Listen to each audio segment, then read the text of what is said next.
वैराग्य का प्रसंग है।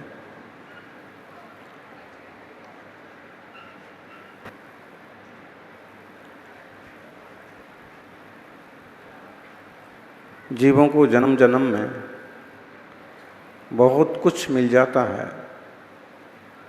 लेकिन वैराग्य का भाव नहीं मिलता।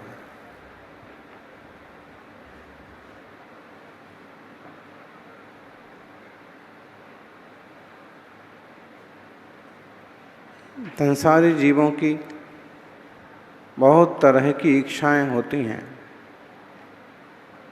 लेकिन दीक्षा की इच्छा नहीं होती। विकारों का बोझ इसे बोध नहीं होने देता।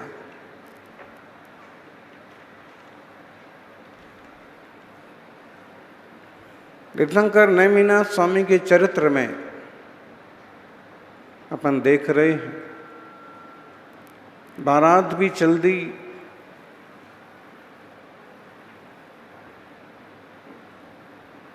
तोरण भी तोरण तक पहुंच गई, लेकिन फिर भी ऐसा प्रसंग बना वैराग्य का। तो क्या ऐसे प्रसंग हमारे जीवन में नहीं बनते? कितने बार कितने तरह के प्रसंग बनते हैं, वैराग्य क्यों नहीं होता? आज भी हम सभी लगभग अपनी आजीविका, अपना घर परिवार, अपने साधन, इसके आगे नहीं सोच पाते। कितने बड़े धार्मिक आयोजनों में भी शामिल हों तो भी कहीं ना कहीं सांसारिक भावनाएं जुड़ी रहती। अगर हम उनके कार्यक्रम में नहीं जाएंगे तो वो हमारे यहाँ भी नहीं आएंगे। सब लोग जा रहे हैं इसलिए अपन भी चलो। चलते हैं, लोगों में अपनी पहचान भी होगी।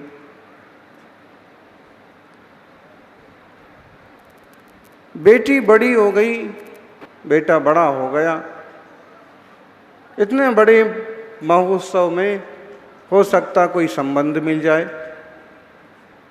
संसारी जनों की भावनाएं अक्सर कर संसार जैसी ही चलती रहती हैं। पूजा विधान में पहुंचने के बाद भी लोग पद और सम्मान का भाव नहीं छोड़ पाते हैं। आयु पूरी हो जाती है, लेकिन आशाएं पूरी नहीं होती। ऐसे में वैराग्य का भाव आना, वैराग्य का विचार वरना कितना दुर्लभ है, कितना अद्भुत है। जहाँ बड़े बुजुर्ग लोग भी देह से भिन्न स्वरूप की विचारणा नहीं कर पाते हैं, वहाँ नेमी जैसे युवा, वहाँ युवावस्था में ही कोई अगर वैराग्य का विचार करे, कुछ कितनी गजब की बात है। कैसा ही दुर्लभ जिन शासन है और कैसा ही वैराग्य का मार्ग है, जहाँ आगे का कुछ भी पता नहीं है।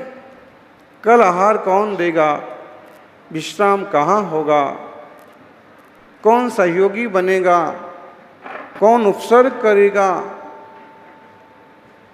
अत्यंत विरक्ति जब पैदा होती है तब ऐसे निष्प्रहता के मार्ग पर कोई जीव चल पाता है।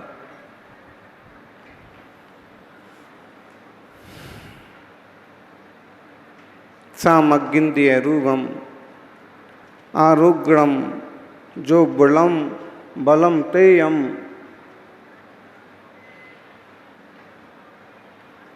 सामग्रियां, इंद्रिया, रूप, यौवन, आरोग्य और बल और तेज, ये सारी चीजें अस्थिर हैं, नाशवान हैं, ऐसा नेमी कुमार ने चिंतन किया।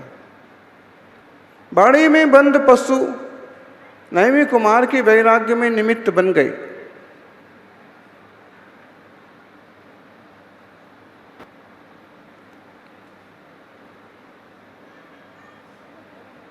लेकिन हम भी तो देखें, आज कम दुख हैं क्या त्रियंच पर्याय में?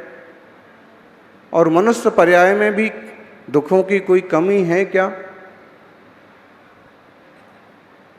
लेकिन जब चिंतन करते हैं तो वह कारण उन्हें वैराग्य में बन जाता है, और जब चिंतन नहीं करते हैं तो ढेरों कत्ल खाने खोले हैं, सरेआम पशु काटे जा रहे हैं, तो भी न तो कोई विरोध करता है न किसी को वैराग्य आता है। निष्ठुर है ये संसार। दो तरह की बात लोग करते हैं कि बोले नेमिनाथ भगवान के काल में क्यों पशुओं की हत्या होगी, तीर्थंकर के काल में ऐसा नहीं होता। लेकिन जब व्यवहारिक रूप से देखते हैं तो ऐसे लगता है कि हर काल में हर तरह के लोग रहे हैं। अच्छा, संध्या काल को जब उनकी बारात निकल रही है और पशु जंगल से वापस आ रहे हैं और उन्हें एक जगह पर रोक देना पड़ा ताकि बारात निकल जाए, तो ये भी तो एक तरह का अन्याय है। अपने सुख के लिए दूसरे को बंदिश में डालना, अपने सुख के लिए दूसरों को तकलीफ में डालना, अपने सुख के लिए दूसरों का नुकसान होना, और इस बात को देख करके वैराग्य के पथ पर नेमि कुमार चल पड़े।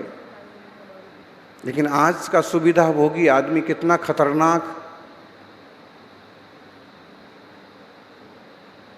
अपने भोग के लिए कितने पहाड़ नहीं चीर डालता है, कितने जंगलों को आग नहीं लगा देता है, कितने पशु पक्षियों को होम नहीं किया जाता है, यहाँ तक कि इंसान के शरीर पर चिपड़े जाने प्रसाधन लगाए जाने वाले प्रसाधनों में भी पशु पंछियों की घोर हिंसा होती है। आप क्या समझते हैं, शैम्पू ऐसे ही बन जाता है, बिना टेस्ट के आपके पास आ जाता है?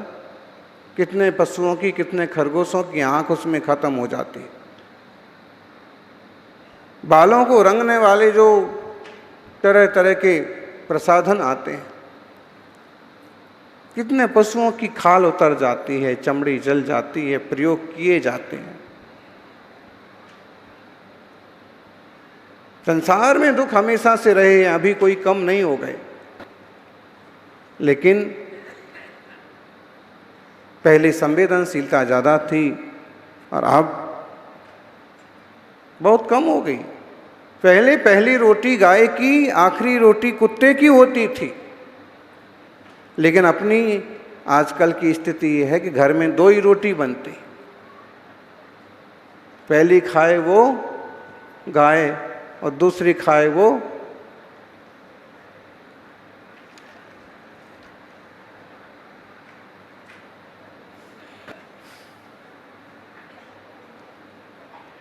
पिज्ज़ा मंगाए 2, पिज्ज़ा बनाए 2, एक खा लिया घरवाली ने, एक बच्चा वो खाया।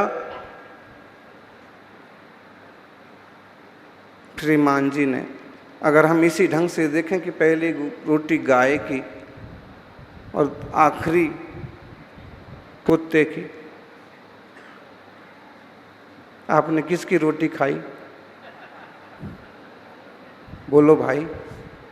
बहुत विचित्र है। संवेदनशील होना चाहिए। पशु पंछी अगर अपने आसपास हैं तो उनके लिए कुछ ना कुछ, पॉलीथीन और पन्नी में फेंकने की बहुत लोगों की, आजकल प्लास्टिक इतना खतरनाक ढंग से आ रहा है कि इसके बिना काम ही नहीं चल रहा। और खाने पीने की चीज़ बचे तो इसमें ही लपेट के बांध के फेंको, और कोई पशु पंछी खा जाए तो बिपो तड़प तड़प के भी मौत मर जाए। गायें जब खा जाती हैं तो उनका गोबर मल द्वार से निकलने की बजाय नाक से निकलने लगता है, और फिर खाना जाता नहीं है, तड़प तड़प के भी मौत मरना पड़ता है। पहले अलग ढंग का संयम था, इस युग में तो बहुत खतरनाक ढंग का, जिसमें खुद का तो नुकसान है ही, पर्यावरण और प्रकृति का भी, पशु पंछियों के अभी जबरदस्त नुकसान है। भोग के लिए साधन, गाड़ियों पर गाड़ियां, बिना गाड़ी का कौन आदमी है? आज की दुनिया में बिना लाड़ी वाला तो मिल जाएगा। चौधरी महाराज, इस जमाने में बिना लाड़ी वाला तो मिल जाएगा। लाड़ी समझ में आया? लेकिन बिना गाड़ी वाला आदमी मिलना मुश्किल है। लेकिन गाड़ी में जो पेट्रोल जलता है, कहाँ से आता है, किस मोल पर आता है?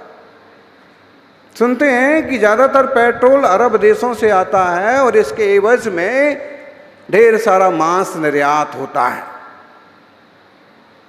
भले कह दिया जाए कि उसमें बीफ नहीं होता है, गौ मांस नहीं होता है, लेकिन सब कुछ होता है।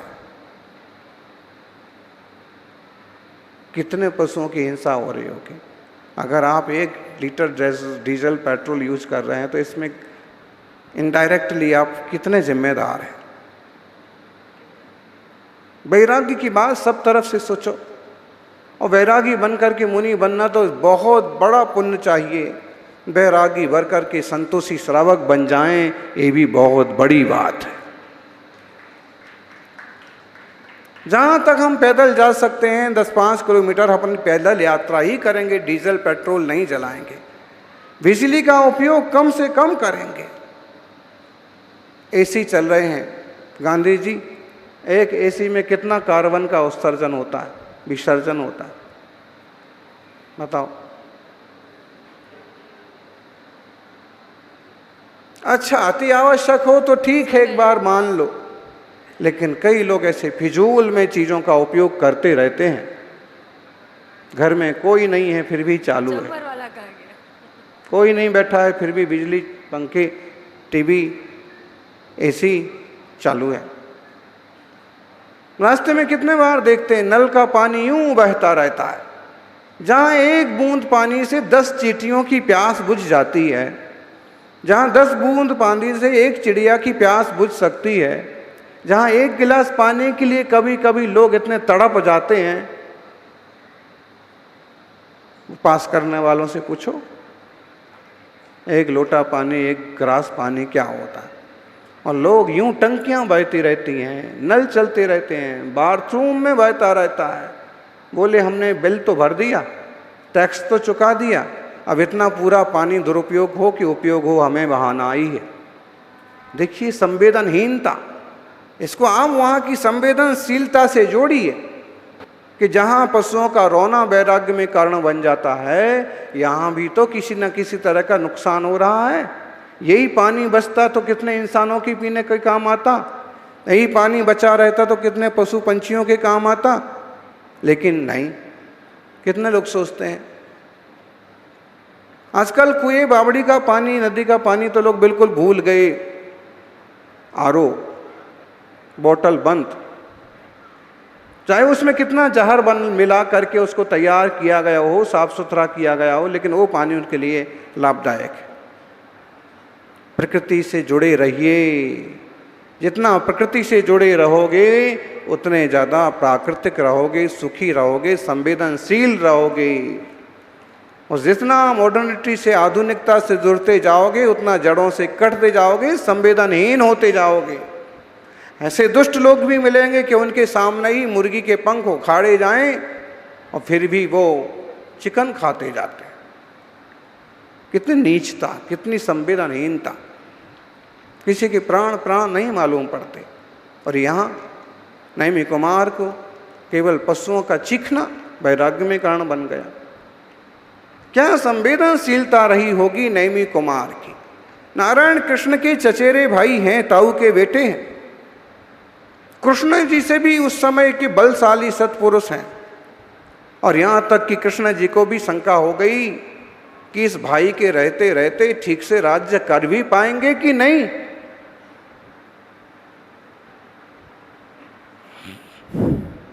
हरिवंश पुराण पढ़िए कभी आप लोग, नेमिनाथ चरित पढ़िए, मालूम पड़ेगा। उनकी जन्मभूमि के संबंध में इसलिए 2 तरह के कथन आ जाते हैं। एक पुराण कहता है कि सौरीपुर में जन्म हुआ, दूसरा शास्त्र कहता है कि द्वारावती में जन्म हुआ। एक पुराण कहता है कि सौरीपुर में जब उनका जन्म हुआ और जब जरासंध का संकट मंडराया, तब कृष्ण बलभद्र वगैरह विचार करते हैं कि तीर्थंकर कुमार अभी बहुत छोटे हैं, इसलिए अभी हमें ये स्थान छोड़ करके इस विपत्ति से बचना चाहिए। लेकिन दूसरे लोग कहते हैं कि तीर्थंकर चाहे छोटे हों, लेकिन इतने प्रतापी होते हैं, उतना पुण्यात्मा होते हैं कि उन्हें स्थान परिवर्तन नहीं करना पड़ता। वैराग्य के संबंध में पशुओं को हिंसा के लिए रोका गया या बाड़े में सिर्फ रास्ता बनाने के लिए बंद कर दिया गया, ये दो बातें थी। विवाद हमेशा होते रहे हैं, संवाद हमेशा होते रहे हैं, लेकिन कहीं ना कहीं रास्ते भी निकलते रहे। कारण जो भी रहा हो, लेकिन हमें इसमें इतना ढूंढ लेना है कि ये चीज़ भी वैराग्य में कारण बन जाती है। लोग तो श्रृंगार के लिए जो उपयोग करते हैं, उस सामग्री में कितने जीवों का घात हुआ है, कितनी व्हेल मछली का नुकसान हुआ है। मातृशक्ति को पूछो, जो लोग होठों पर लगा करके आ जाते हैं, नाखूनों में पोत के आ जाते हैं, हो सकता है कोई हर्बल कंपनी हो, लेकिन अक्सर कर कहीं ना कहीं हिंसाजन्य उत्पाद है। क्या आप प्राकृतिक रूप से नहीं रह सकते?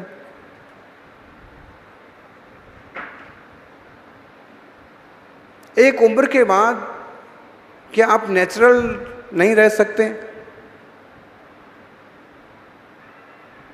ठीक है, युवाओं को शौक होता है, थोड़े वर्षों उन्हें शौक कर लेने दो, लेकिन आजकल हम देखते हैं कि युवाओं से ज़्यादा बड़े बुजुर्गों को शौक चढ़ रहा है।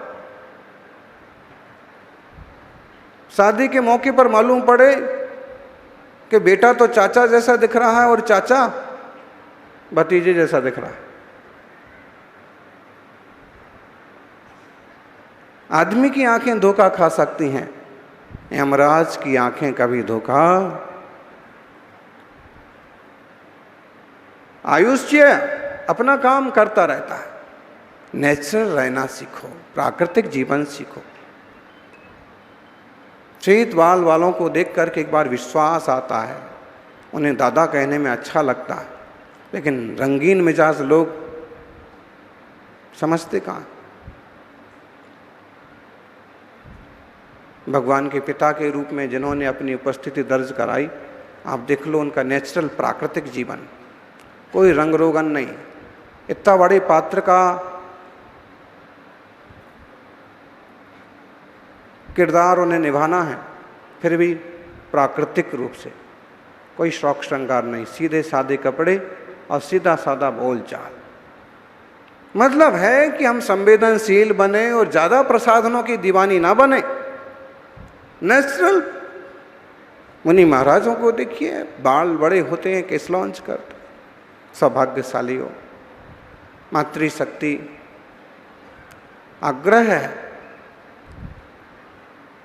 ढेर सारी शीशियाँ, ढेर सारे प्रसाधन इकट्ठे करने की बजाय द्रव्य पूजा की सामग्री इकट्ठी करेंगे तो ज़्यादा पुण्य बढ़ेगा।